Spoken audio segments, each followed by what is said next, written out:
Hi everyone, I'm here in my garage and I'm going to mix up a batch of Mel's mix, and I thought I would show you what it looks like to do that by volume using a bucket. So I've gathered all my supplies. I've got my tarp laid out so I can fluff out my peat moss. I've gone to the compost pile and gathered up a bucket full of sifted compost, and I have my coarse grade vermiculite, and I borrowed a wheelbarrow from my neighbor. So the first thing I'm going to do is dump that compost into the wheelbarrow, and then I'll start fluffing out the peat moss.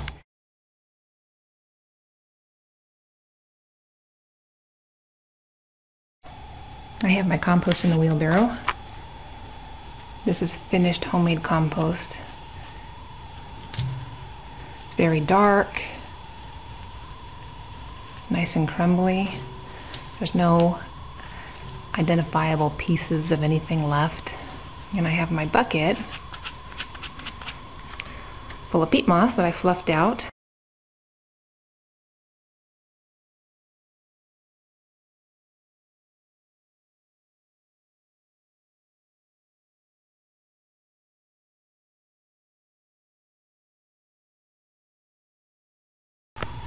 So here in the bag, it's compressed, and here's some that I've already fluffed out.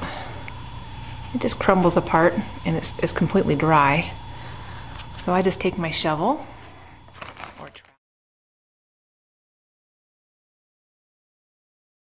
break off a chunk, and it just crumbles apart. My kids love to help with this part.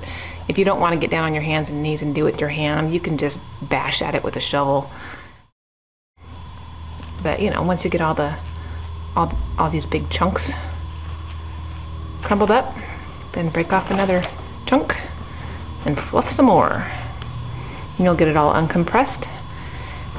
And it's the uncompressed peat moss that you want to fill your bucket with, so that you'll have the same volume amount of peat as you do vermiculite and compost.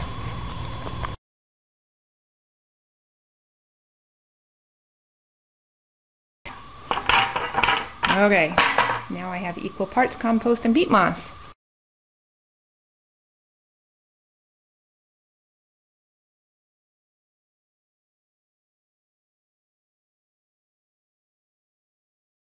There we have it, one bucket full of vermiculite.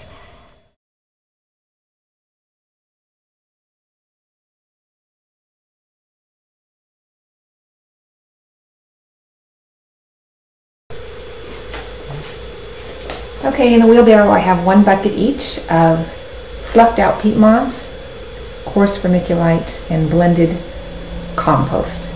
They're all in the wheelbarrow, and I'm going to mix them up to make my batch of Mel's mix. You just take a shovel, dig in, and fold over. You can see here's the compost coming out.